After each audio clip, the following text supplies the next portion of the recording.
All right. I'm sure I wasn't the only one. I'm sure there was many of you that were really excited for 2020 and 2020 vision, and 2020 is going to be an amazing year. And there were some positives of 2020. There was, if you dig deep, but it was a rough year. We took a $20,000 pay cut, as you guys saw. If you haven't watched that video, check out that video. It'll be linked down below on a $20,000 pay cut, $20,000 pay cut. And then also, if you receive a pay cut, if you get laid off, how to handle it, all of that will be linked down below. But yeah, it was a rough year. Now, I'm going to be doing a video next week on the wins and fails of 2020, so stay tuned for that. But today I want to talk about our financial goals for 2021, because even though this was a rough year, I'm still a goal setter. I'm still someone that is going to be setting goals every single year. And today I'm going to share my goals for 2021. Comment down below, what is one financial goal that you have for 2021? I really want to hear from you guys. And then also, what I'm doing is today I'm sharing just my goals, but I also am very intentional about setting up my year for success. I recently read the book 12-Week Year. I forgot what it was for a second. 12-week year, and it honestly transformed my mindset in how I set goals, how I achieve my goals, how I break up the year. I don't do year-long goals in reality. Like, I do these types for videos, but I also break them down into 12-week increments, because that way I don't procrastinate. I'm one that will procrastinate, and if I say, okay, I have all year to do this, by April, I'm like, psh, I still got 9 months, 8 months, whatever it is, and I can procrastinate. So if you do a 12-week year, it takes that procrastination out the door. So it's a great book on how to set up your goals. Now, jumping right in, our first big financial goal for 2021 is to increase our net worth by $150,000. Yeah.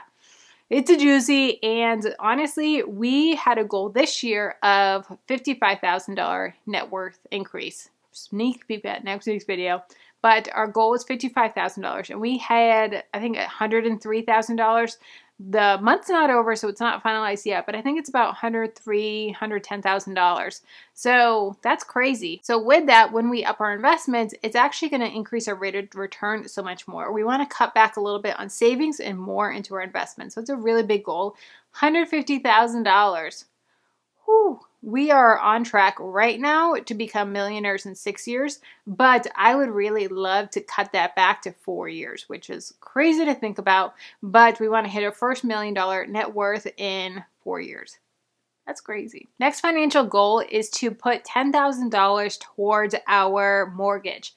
Now, this may seem counterproductive with what I just meant about our investments, because when we're putting money towards our mortgage, we're only getting a 3.87% return, because that's our interest rate. Whereas if we put money in the market, we can get like a 7, 8, 10%, whoever, depending on where we're putting our money and what investments, we can get a lot more gain on it. But it's also just the peace of mind of really putting that money towards our home. And we want to knock out our PMI. We did not put the full 20% towards our mortgage. We only put 10%.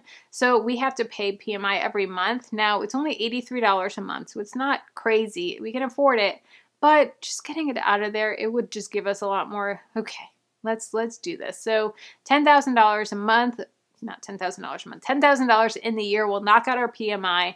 We can refinance it, and our home has actually gone up in value $27,000 from when we bought it, which is so cool that just because of the market, the housing market is at right now, it has increased $27,000 in just a year and 3 months since we bought the house. The next one is really exciting, and no, this is not a pregnancy announcement. We are not pregnant.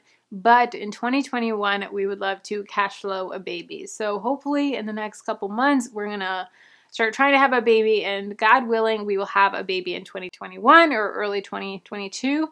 And we want to obviously pay cash for that, cash flow everything, all the expenses, medical bills, hospital bills, all of that. So maybe in 2021, hopefully, God willing, will be happening. Number 5 is to change our investing mindset. And this is a big one. And this is a big, scary shift for us, because I've always been someone that is very nervous, and you guys know my story, you know my car was repossessed, you know that I lived paycheck to paycheck for so many years, and I fear going back to that. So when I have a big savings account, when I'm putting money into our savings every month, it makes me feel secure.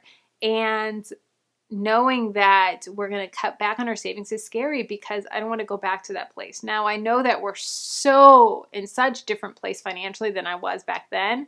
It's still in the back of my head. You know, it still wasn't that long ago that my car was repossessed. So what we're doing is we are shifting right now towards building wealth and growing our investments. Now, when I track our net worth, I have a net worth tracker and we track our net worth every single month. And it was crazy when we were putting most of our money towards savings, we're paying off debt, that we put $500 into student loans, our net worth grew $500 or for whatever it was because of interest.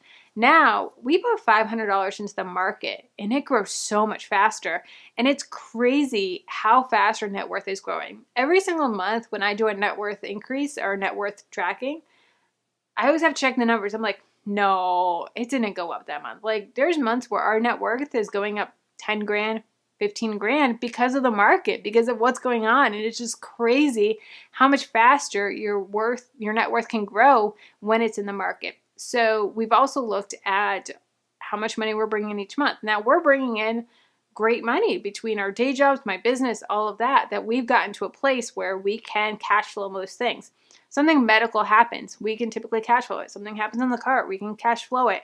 So we're going to be cutting out some of those sinking funds so that we can put more money towards our investments because we see a higher return with them. So really just taking a step back and being like, okay, let's take a deep dive into our sinking funds. What do we really need? Okay, we still need to save for our house taxes. We still need to pay for our escrow, our insurance for the house because we didn't escrow. We still want to save money for a new car. We still want to save for a rental property. But other than that, most things we can cash flow. So it's going to be a big shift of putting a lot more money towards our investments, but I'm really excited to see how it's going to transform our net worth. And who knows, maybe our net worth will grow $200,000 next year. That would just be mind-blowing. But big things are happening. And, you know, with the market going up and down, honestly, when the market dips, that doesn't scare me because I know that we're long-term. I know that we're in it for the long haul. And honestly, when the market dips, I'm like, all right, let's go shopping. Let's put some money in our index funds. Let's buy some ETFs. Let's buy some stocks. And it's really exciting that we can be in a place that we can do that now. And if it's something that feels super far off from you, know that it's coming. Don't let it be discouraging that I'm talking about this and you're not at this place. Use it as motivation because I've been there. If I can do it, you can do it too. Next goal of 2021 is to max out our IRAs, and we have maxed out our IRAs ever since we got married, which is so cool. This will be the 4th year that we do it, and that was when I opened an IRA, was when we got married. So it's so cool that we're able to max out our IRAs, which is $6,000 each, so $12,000 a year for our IRAs. Next big goal, and this is one that we wanted to do in 2020, but it didn't happen, is buy our first rental property. It's scary, but we want to, that's our next big financial venture, is wanting to get into real estate and be landlords. And so we don't know if we want to do traditional rental properties or if we want to do like an Airbnb. We've talked to some real estate friends and they said that there's actually more money in the Airbnb, but it's more time, it's more upfront cost because you have to furnish the house, different things like that. So it's a really fun, exciting adventure, but we really want to get pedal to the metal and start really investing in, really get into real estate. So it's an exciting one. Next is to be living off of 50% of our income. Now that is income from my day job, Jamie's day job, and my business income. So living off of 50% of our income, and then the rest of it, the other 50% goes to savings, and then our investments, we count that as well into our savings rate. Next is cash flow, a big vacation. Now we have planned to do a Europe vacation this year in 2020, but that didn't happen because of COVID. So hopefully, who knows what's going to happen, but hopefully we'll be able to go on one big vacation before kids. And I don't know if that's going to be Norway. I'm Norwegian and I've always dreamed of going to Norway or Europe or whatever it may be, but one big vacation in 2021 and obviously pay cash for that. Then next is I want to bring in $100,000 in business revenue. That is my big goal for the year, $100,000. I have run the numbers. It is totally doable. It's a lot of work, but I really think that this is going to be the year that I just catapult my business, and I'm really excited for it. So the 100K in 2021. That is my big goal. And then also with that, which isn't really a financial goal, but I'm telling you guys to keep myself accountable, is I want to build 2 new courses. I did 2 courses in 2020. How to Save Money on Groceries, and then Dreamer to Profitable, which is an entrepreneurship course. And then I want to do 2 more courses in 2021. I want to do one on YouTube for beginners, and then I'm not sure what the other one is going to be, but I really want to do 2 more courses. I really love them. I love the passive income, and I love that I can help you guys. So that is my 2021 goals. Again, leave yours down below in the comments. If you want to know the importance of multiple streams of income, how we're able to grow our multiple streams of income, even within my business, there's multiple streams of income there. So check out this video here. And if you want to know some side hustle ideas, ways to bring in side hustles in quarantine, that are safe and socially distanced, check out this video here.